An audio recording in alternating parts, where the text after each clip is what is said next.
He abandoned his crippled wife at the hospital to marry his secretary. But what he didn't know was that the woman he left broken and helpless in that sterile room was actually a secret multi-billionaire who had been faking her injury for months to test his loyalty. The wheelchair she sat in during their final conversation was nothing but a prop in an elaborate performance, but the tears streaming down her face as he walked away with his mistress were devastatingly real. His secretary, now his bride-to-be, sneered at the pathetic scene, but she had no idea that the woman she was replacing controlled the very company where she had spent years fetching coffee and filing papers. When she stood up at the gala 6 months later, her transformation from broken victim to powerful business magnate would shatter everything he thought he knew about power, loyalty, and the catastrophic price of betrayal.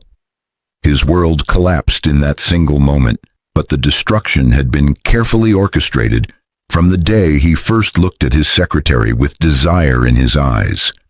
The crippled wife he abandoned wasn't crippled at all, but the man who left her would soon discover that some wheelchairs are thrones in disguise, and some women are forces of nature waiting for the perfect moment to unleash a storm that would leave nothing but ruins in its wake. Had he ever truly known the woman he married, or had he been so blinded by ambition and lust that he failed to see the empire hidden behind her vulnerable facade? Would his secretary still have seduced him if she'd known that the woman in the wheelchair controlled more wealth than he could accumulate in 10 lifetimes? Could any amount of regret undo the moment he chose temporary passion over permanent partnership with a woman who had been testing whether his love was as real as the fortune she'd hidden from him? The fluorescent lights of Mercy General Hospital hummed with mechanical indifference as Victoria Montgomery watched her husband of 8 years pack her belongings into a single duffel bag, but his hands moved with the practiced efficiency of a man who had already emotionally checked out months ago. The wheelchair she sat in creaked slightly as she shifted her weight, maintaining the illusion of paralysis that had become second nature over the past 6 months, but her mind raced with crystalline clarity as she observed every micro-expression that crossed Daniel Thorne's face. His jaw was set with that particular tightness she'd first noticed 3 months into her condition, but back then she'd foolishly attributed it to concern rather than recognizing it for what it truly was: resentment. "I've arranged for a private care facility," Daniel said, his voice carrying none of the warmth that had once made her heart flutter during their wedding vows, but instead resonating with the hollow efficiency of a businessman closing a deal he no longer found profitable. His steel-gray eyes, the same eyes that had promised her forever beneath a canopy of cherry blossoms, now refused to meet her gaze directly, but she could see the guilt warring with determination in the set of his shoulders. "They specialize in long-term rehabilitation for spinal injuries, and the insurance will cover most of it." Victoria's fingers tightened imperceptibly on the armrests of her wheelchair, but she maintained the slight tremor in her hands that had become part of her performance. "When will you visit?" she asked, her voice carefully modulated to sound weak and hopeful. But internally she was already calculating how many seconds it would take for him to deliver the blow she'd been expecting for weeks. "Victoria," Daniel began, but the pause that followed stretched like taffy, becoming so thin and fragile that she could practically see through it to the ugly truth beneath. He ran his hand through his dark hair, a tell she'd learned to recognize during their courtship when he was nervous about something. But this time the gesture carried finality rather than endearing vulnerability. "I need to be honest with you." The door to her hospital room opened before he could continue, but Victoria had already seen the future in his eyes, and what walked through that door was simply the confirmation of betrayals she'd suspected since the day she'd decided to fake her injury. Amber Sutton entered with the kind of confidence that comes from youth and ignorance, her designer heels clicking against the linoleum with staccato authority, but her eyes betrayed a predatory satisfaction that made Victoria's carefully maintained facade almost crack with rage. Amber had been Daniel's secretary for 3 years, but Victoria had noticed the subtle shift in their dynamic approximately 14 months ago, the way Amber's hand would linger a second too long when passing Daniel files, the way her laughter at his mediocre jokes had become increasingly performative, the way her skirts had grown progressively shorter during board meetings. Victoria had said nothing then, but she'd initiated a test that would reveal the true nature of the man she'd married, a test that required her to become something she wasn't, helpless. "Daniel, the car is waiting," Amber said, her voice dripping with faux sympathy that barely concealed her triumph, but her eyes locked onto Victoria with undisguised contempt. She walked to Daniel's side with proprietary confidence, her hand sliding up his arm in a gesture so intimate that it answered every question Victoria had deliberately left unasked. "We don't want to miss our flight." Victoria felt something hot and sharp twist in her chest, but she channeled it into making her hands shake more visibly, into letting tears, real ones born from the death of hope rather than the death of love, pool in her eyes. "Flight?" she whispered, but she already knew, had known for weeks, if she was being honest with herself, that this moment would come precisely this way. Daniel's face flushed with something that might have been shame in another man, but in him manifested as defensive anger at being caught in a situation of his own making. "Amber and we're getting married," he said, the words tumbling out with the graceless haste of someone ripping off a bandage. But his eyes finally met hers, and what she saw there was worse than hatred. It was relief. "I can't do this anymore, Victoria, and I can't sacrifice my happiness indefinitely for someone who will never walk again." The irony of his statement nearly made Victoria laugh, but she swallowed the sound and let it transform into a sob that shook her shoulders convincingly. She'd been practicing her reactions in mirrors, perfecting the art of appearing broken while her mind remained sharp as surgical steel, but nothing had quite prepared her for the visceral reality of hearing her marriage dissolve into casual cruelty. "You're leaving me?" Victoria's voice cracked authentically, but internally she was cataloging every detail of this betrayal for the accounting that would come. "Now? When I need you most?" Amber's lips curled into something too vicious to be called a smile, but she stepped forward with theatrical boldness that betrayed her working-class insecurity beneath designer labels. She pulled a tissue from her Prada handbag, purchased Victoria knew with the bonus Daniel had given her last Christmas. But instead of offering it with compassion, she dangled it like a taunt. "Oh, sweetheart," Amber cooed with poisonous sweetness, but her eyes glittered with malice. "Did you really think a man like Daniel would waste his prime years playing nursemaid to a cripple?" The slap of the word hung in the air like gun smoke, but Victoria schooled her features into devastated acceptance rather than the cold fury that threatened to break through her mask.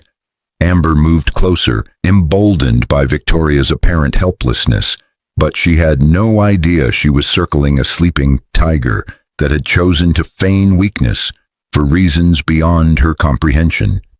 "Look at you," Amber continued, her voice rising with the confidence of someone who believed herself utterly victorious, but her hand reached out to grip Victoria's chin with calculated cruelty. "Sitting there in your sad little wheelchair with your sad little life, thinking you could keep a man like Daniel satisfied with pity and obligation." She leaned down until their faces were inches apart, her breath hot with coffee and triumph. But her next action would become the centerpiece of Victoria's vengeance. "You were never enough for him, but I am." Then Amber did something that transcended mere verbal cruelty into physical assault. She gathered saliva in her mouth and spat directly into Victoria's face, but the glob landed on Victoria's cheek with such force that it ran down her jaw in a humiliating trail. "That's what I think of pathetic cripples who try to trap men with guilt," Amber hissed, but she'd just sealed her fate in ways her limited imagination couldn't begin to fathom. Daniel's eyes widened with shock that suggested even he hadn't expected this level of viciousness, but he didn't step forward to defend his wife, didn't hand her a tissue, didn't tell Amber that she'd crossed a line from which there was no return. Instead, he looked away, his silence serving as tacit approval of the degradation, but that single moment of cowardice would cost him more than he could possibly calculate.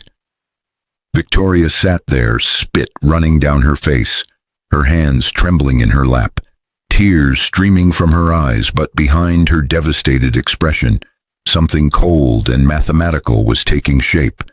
She'd orchestrated this test to see if Daniel's love was real, if he would stand by her through genuine hardship. But the experiment had revealed something far more valuable, the exact depth of his worthlessness and the precise measure of Amber's cruelty. "I'll have my lawyers send the divorce papers to the facility," Daniel said, his voice tight with discomfort, but resolute with selfish determination. But he was already moving toward the door with Amber attached to his arm like a parasite. "I'll make sure you're taken care of financially, within reason." "Within reason," Victoria repeated hollowly, letting the words sound like a death knell to her ears, but internally calculating the exquisite irony of that phrase. Daniel Thorne, junior partner at Whitmore and Associates, pulling in $340,000 annually, promising to take care within reason of the woman who secretly controlled a business empire valued at $8.7 billion. The mathematics of it were almost funny, but Victoria had learned long ago that revenge was a dish best served with compound interest. "We really must go," Amber said, tugging Daniel toward the door with eager impatience, but she paused to deliver one final twist of the knife. She walked back to Victoria's wheelchair, pulled out her phone with manicured nails that Victoria's wealth had indirectly funded through Daniel's salary, but she angled it to capture Victoria's devastated, spit-stained face in cruel clarity. "I want to remember this moment," Amber said, snapping several photos while Victoria sat frozen in apparent, helpless humiliation, but she didn't know she was documenting evidence that would later destroy her. "The moment I won." They left then, Daniel pulling the door closed with a finality that echoed through the sterile hospital room. But Victoria sat unmoving in her wheelchair for a full 3 minutes after their footsteps faded down the corridor. Only when she was absolutely certain they were gone did she allow her trembling hands to steady, her slumped shoulders to straighten, but she remained seated as she pulled her phone from where it had been hidden beneath the blanket on her lap. "Did you get everything?" Victoria asked, her voice suddenly clear and commanding, stripped of the fragile weakness she'd been performing for months. "Every word, every gesture, every contemptible second," replied Marcus Chen, her head of security and the man who'd been monitoring the room from 4 different hidden cameras, but his voice carried satisfaction mixed with barely controlled rage. "Ms. Montgomery, if I may speak freely, you want to destroy them immediately," Victoria finished, but her lips curved into something that resembled a smile, the way a shark's mouth resembles a friendly grin. "Patience, Marcus, and remember the plan has always been to let them think they've won, right up until the moment we teach them what real power looks like." She disconnected the call and allowed herself one moment of genuine emotion. She wiped the spit from her face with shaking hands, but the tears that fell now were hot with fury rather than sorrow. She hadn't cried when her parents died in the plane crash that left her a billionaire orphan at 19, but something about the casual cruelty of the past hour had pierced through armor she'd spent years constructing. The backstory of how Victoria Montgomery became a secret billionaire was one she'd carefully hidden from everyone, including the man she'd foolishly married, but it traced back to the pharmaceutical empire her grandfather had built, from a single patent into a global juggernaut.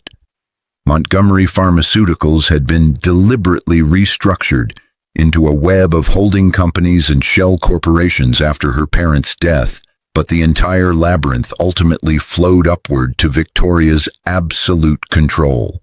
She'd met Daniel at a charity gala where she'd been posing as a mid-level event coordinator, but her disguise had been deliberate.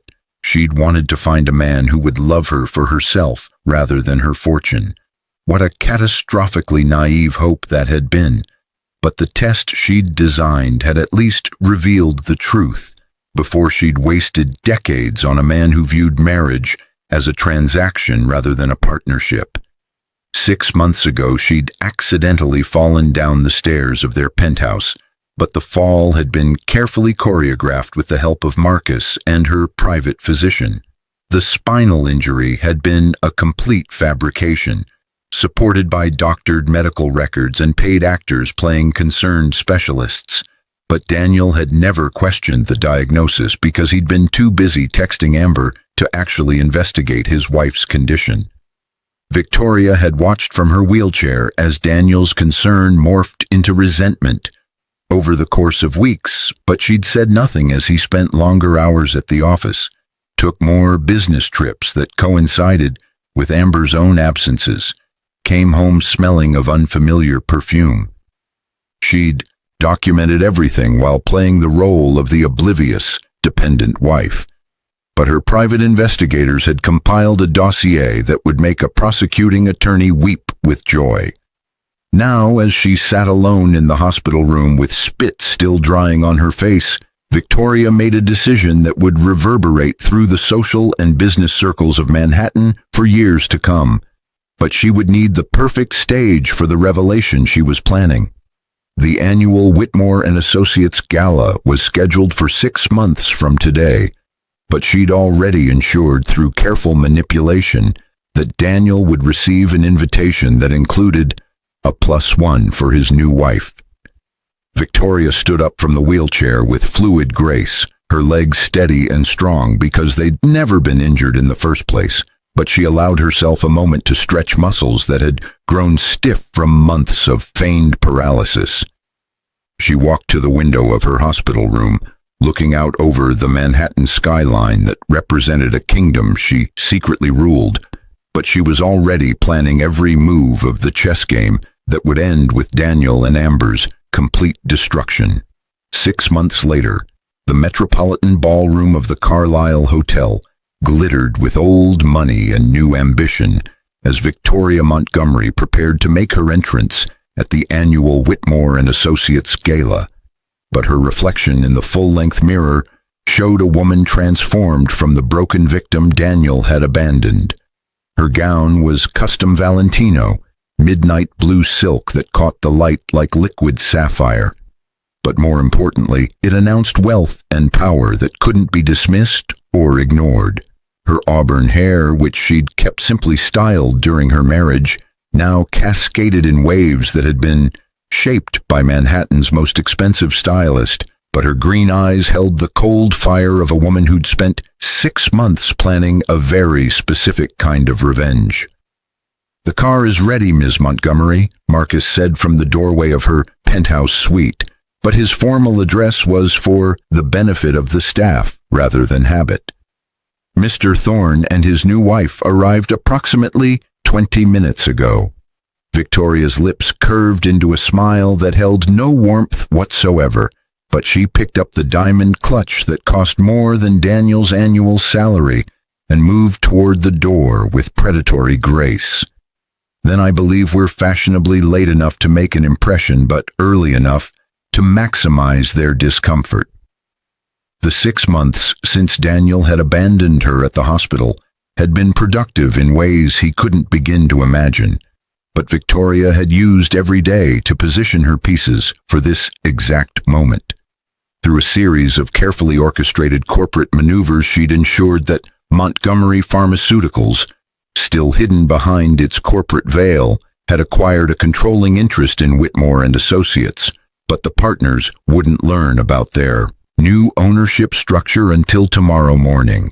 Daniel's position as junior partner was about to become significantly less secure, but he had no idea that the crippled wife he'd discarded actually controlled his professional fate. The elevator descended 43 floors, but Victoria used the time to center herself, to ensure that her performance tonight would be flawless. She'd spent weeks working with a team that included a psychologist specializing in manipulation, a former intelligence officer who'd taught her micro-expressions and behavioral analysis, but most importantly, she'd spent hours in front of mirrors, learning to weaponize her own presence. The Carlyle's lobby was a study in marble and gold, but Victoria walked through it with the kind of confidence that made people turn and stare even before they recognized who she might be.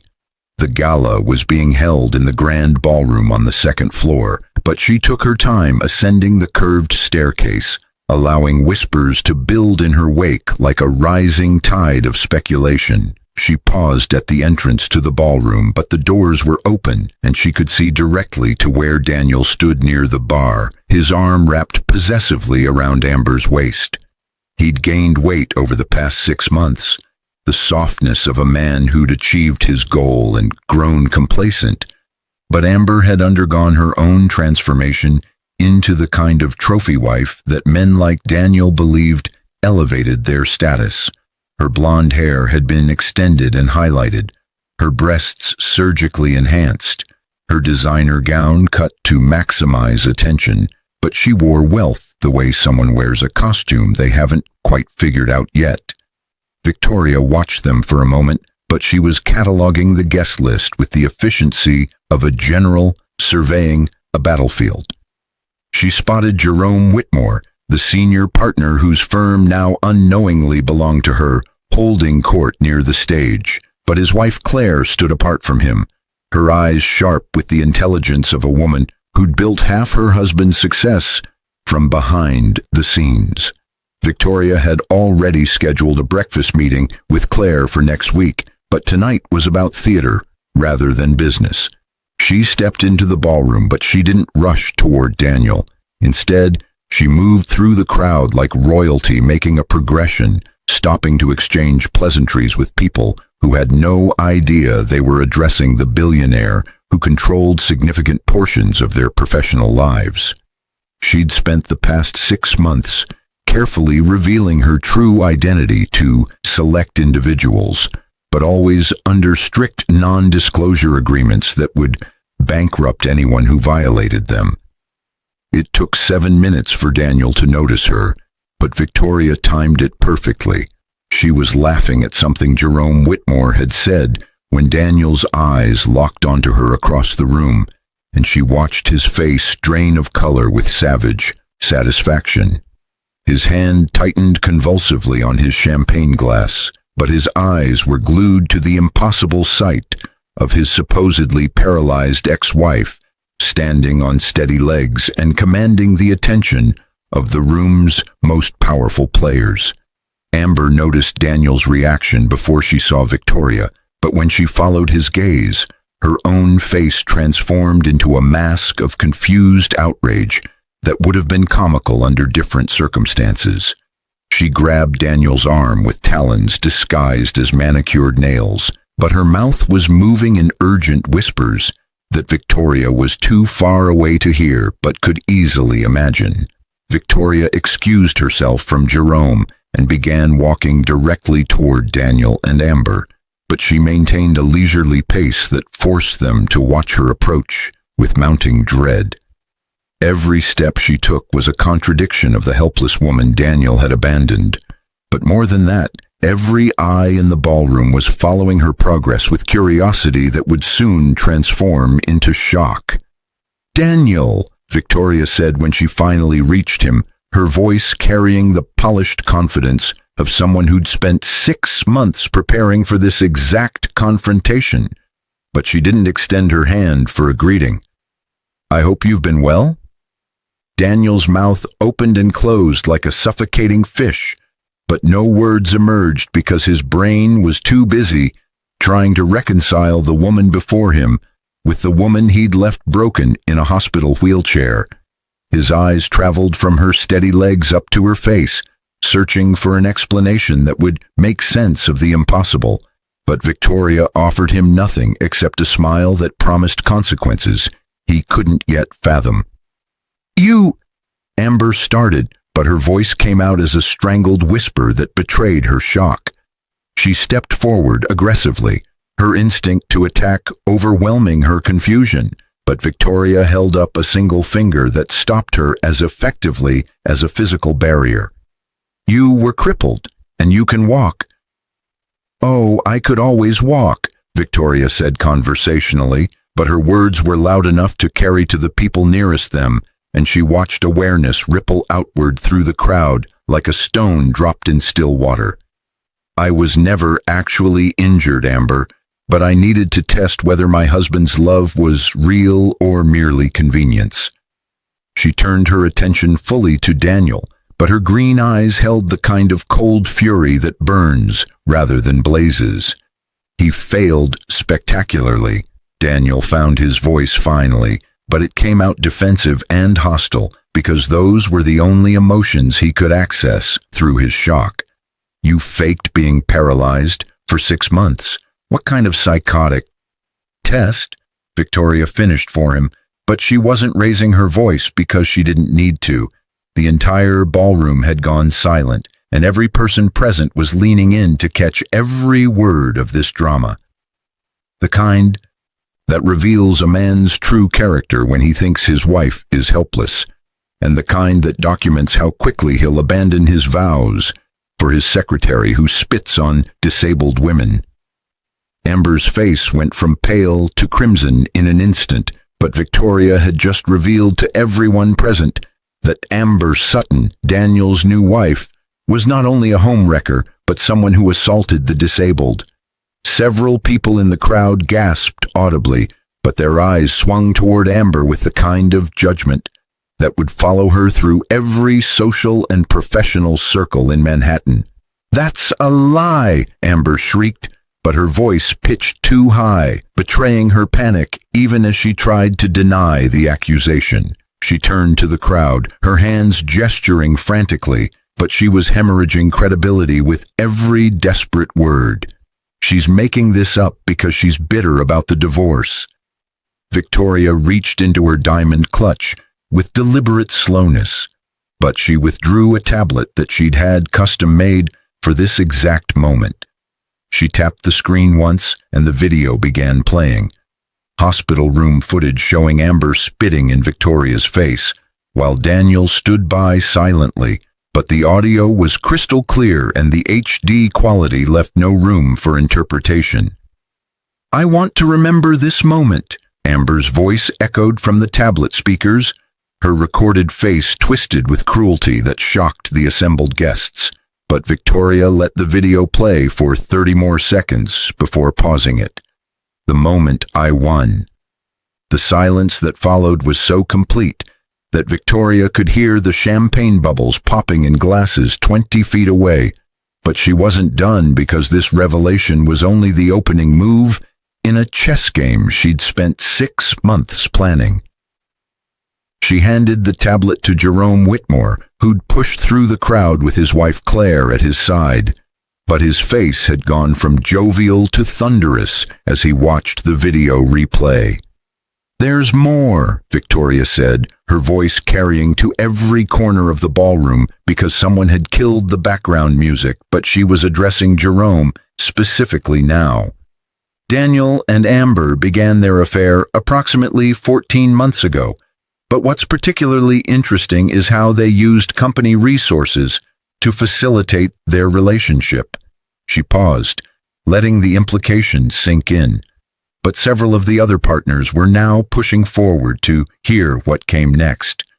Hotel rooms billed as client meetings, flights charged to the firm for conferences that never existed, thousands of dollars in expenses that funded their affair while Daniel was married to me. Daniel's face had progressed beyond pale into a grayish shade that suggested cardiac distress, but he grabbed Victoria's arm with enough force to leave marks.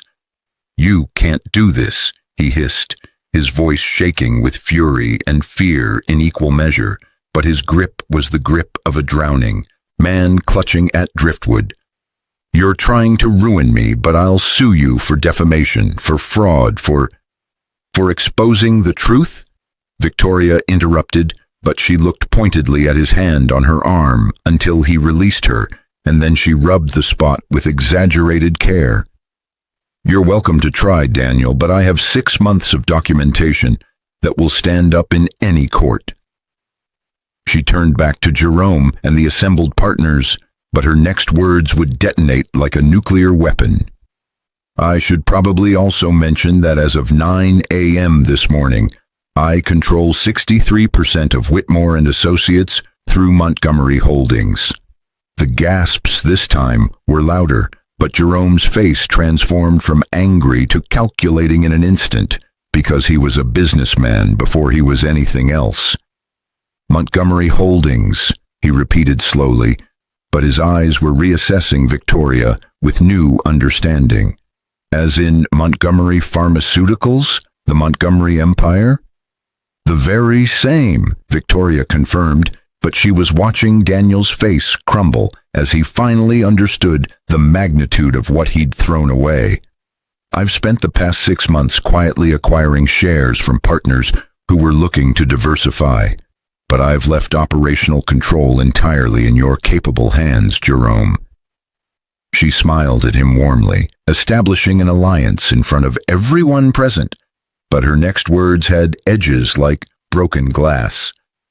"However, I do think we need to have a serious conversation about the firm's expense policy and how we handle conflicts of interest." Daniel's knees actually buckled, but Amber caught him before he fell, and the two of them stood there clinging to each other like survivors of a shipwreck. The crowd around them had begun to murmur, but the tone was ugly. These were people who worshipped success and despised failure, but more importantly, they were people who recognized that Daniel and Amber had committed the cardinal sin of Manhattan society. They'd been caught. "You planned this," Daniel said, but his voice had gone hollow with defeat because he'd finally recognized that he wasn't watching a confrontation. He was witnessing an execution. From the beginning, the fall, the wheelchair, all of it was designed to trap me. "Not trap you," Victoria corrected, but her voice carried enough ice to frost the champagne glasses around them. "Test you, and you could have passed at any moment by simply being the man you promised to be when you said I do." She stepped closer to him, invading his personal space the way he'd once invaded hers with his betrayal, but her words were quiet enough that only he and Amber could hear. "Instead, you abandoned me at my most vulnerable, or what you believed was my most vulnerable, and you did it with such callous cruelty that you allowed your mistress to spit in my face." Amber made a sound like a wounded animal, but she was looking around wildly as if searching for an escape route from the social death she'd just experienced. Her Instagram-perfect face was contorted with panic, but Victoria had one more revelation that would complete Amber's destruction. "Oh, and Amber," Victoria said, raising her voice so the crowd could hear again, but she pulled out her phone and tapped through to a specific account. "You should know that the private Instagram account you created to mock me, the one called Crippled Wife Chronicles, where you posted photos of me in the wheelchair with cruel captions, that wasn't as private as you thought." She turned the phone so Amber could see the account displayed on the screen, but then she turned it outward so the crowd could glimpse the vicious posts. "My lawyers have already subpoenaed all of it for the civil suit. I'm filing against you for harassment and emotional distress." Amber's face went through several colors in rapid succession, but she finally settled on a shade of green that suggested imminent vomiting. "Those were jokes," she whispered, but even she didn't sound convinced by her own defense. private jokes between friends. Jokes that included photos of me that you took without my consent, captions that mocked my disability, and hashtags like "nah, deadweight" and "trash takeout," Victoria said, but each word landed like a hammer blow. My lawyers estimate damages in the 7-figure range, but we'll let a jury decide exactly how funny they think you are. Jerome Whitmore stepped forward then, his role as senior partner demanding that he take control of the situation, but his eyes were cold as he addressed Daniel. "I think you should leave," he said, his voice carrying the finality of a judge's gavel. But everyone present understood that this was more than just an invitation to exit the party. "We'll be scheduling a meeting with the other partners to discuss your future at the firm, but I'd suggest you speak with an attorney before that conversation." Daniel looked around desperately, searching for allies among the crowd, but every face he encountered turned away with the kind of synchronized rejection that happens when social death is confirmed. He'd been a junior partner, never particularly well-liked, coasting on competence rather than brilliance, but now he was the man who'd abandoned his disabled wife for his secretary, the man who'd defrauded his firm, the man who'd catastrophically misjudged the woman he'd married.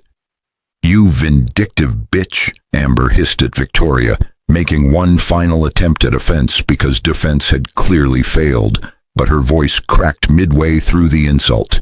"You'll pay for this, and I'll make sure everyone knows what a manipulative psycho you are."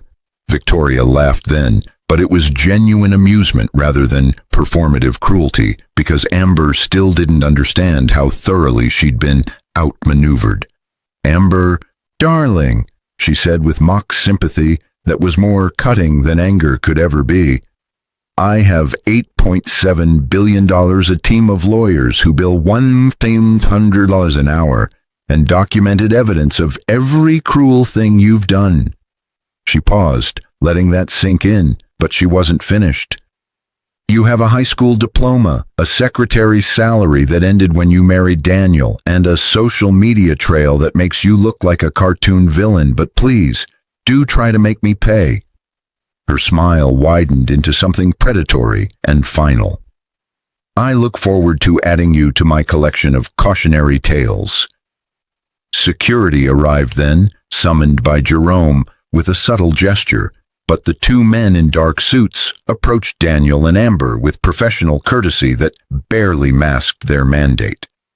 "Mr. Thorne, Mrs. Thorne, we need to ask you to leave the premises," the taller one said, but his hand hovered near Daniel's elbow in a way that suggested the request was actually a command.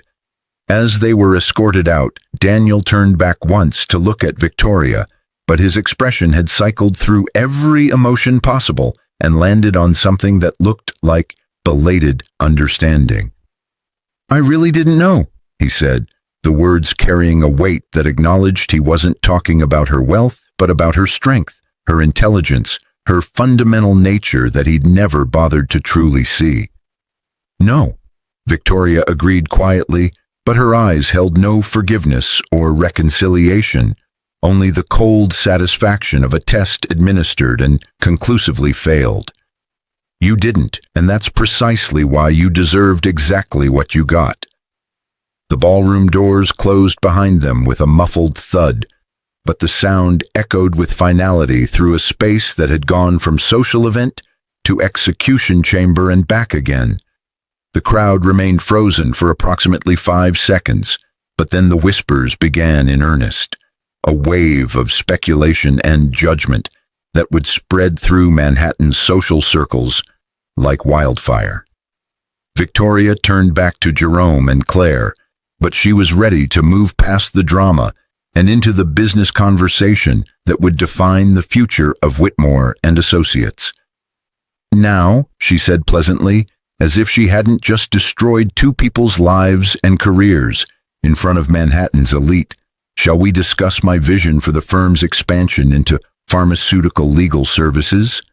Jerome's laugh was surprised but genuine, but it carried the relief of a man who'd just realized that the new majority shareholder wasn't interested in tearing down his life's work. "Ms. Montgomery," he said, extending his hand in a gesture that acknowledged her as an equal rather than just a client or investor, "I think this is the beginning of a very interesting partnership." As Victoria shook his hand, she caught her reflection in one of the ballroom's ornate mirrors, but the woman looking back at her was someone transformed, not by the designer gown or the revenge or even the public revelation of her wealth, but by the simple act of standing up in every sense of the word. She'd spent 6 months in a wheelchair testing a man who'd failed, but the real test had been whether she had the strength to rise from that self-imposed prison and reclaim the power she'd temporarily surrendered.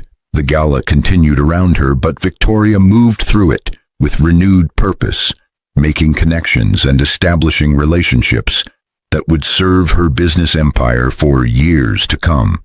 She danced with Jerome's son, a brilliant young attorney who blushed when she complimented his work on a recent pharmaceutical patent case, but she maintained perfect professional boundaries because she'd learned that lesson thoroughly. She spoke with Claire about philanthropic ventures that would benefit from Montgomery money and Whitmore expertise, but the conversation was between equals who recognized each other's worth. It was close to midnight when Victoria finally left the Carlisle, but Marcus was waiting with the car and a satisfied expression that suggested he'd enjoyed watching the security footage of the evening's main event. "Ms. Montgomery," he said as he opened her door, but his formality was undercut by the proud smile he couldn't quite suppress. That was masterfully done. "Thank you, Marcus," Victoria said as she settled into the leather seats, but she kicked off her designer heels with relief because even instruments of revenge could be uncomfortable. "Make sure legal files everything we discussed by end of business Monday and prepare a comprehensive report on both Daniel and Amber's current financial situation for the civil suit."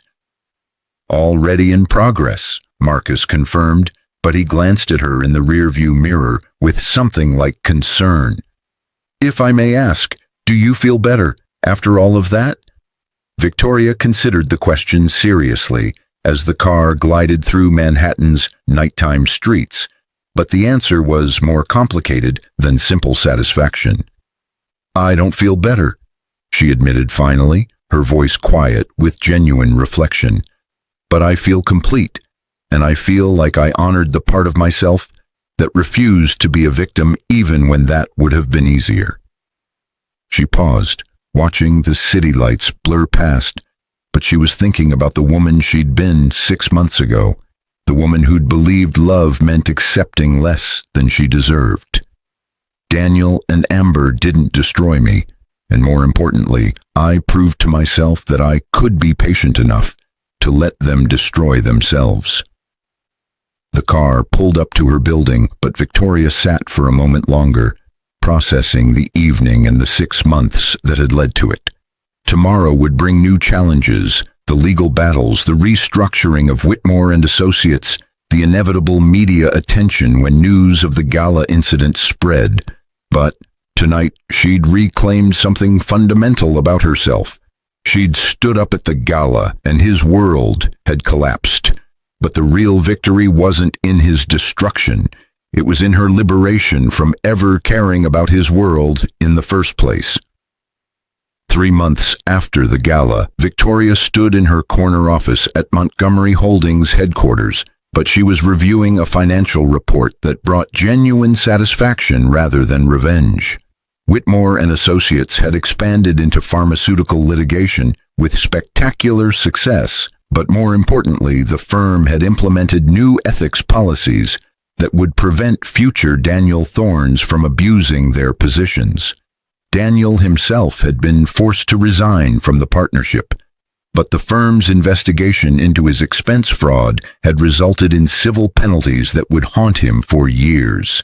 His new position at a significantly less prestigious firm came with a fraction of his former salary, but Victoria had heard through various channels that he'd separated from Amber approximately 6 weeks after the gala, when the reality of their reduced circumstances destroyed whatever illusion of love had sustained them. Amber faced her own reckoning, but the civil suit for harassment and emotional distress had been settled out of court for an undisclosed sum that Victoria immediately donated to charities supporting people with actual disabilities. The Instagram account had been deleted, but screenshots lived forever on the internet, ensuring that Amber's cruel jokes would follow her through any future job search or social climbing. Victoria's phone buzzed with a text from Claire Whitmore, but it was an invitation to lunch to discuss a new women's leadership initiative they were launching together. She smiled and accepted, because the best revenge wasn't just punishing those who'd wronged her. It was building something better from the ruins of what they'd tried to destroy. She walked to her office window, looking out over Manhattan with the perspective of someone who'd learned that being underestimated was sometimes the greatest advantage of all, but she no longer felt the need to hide her power or test anyone's loyalty through elaborate schemes.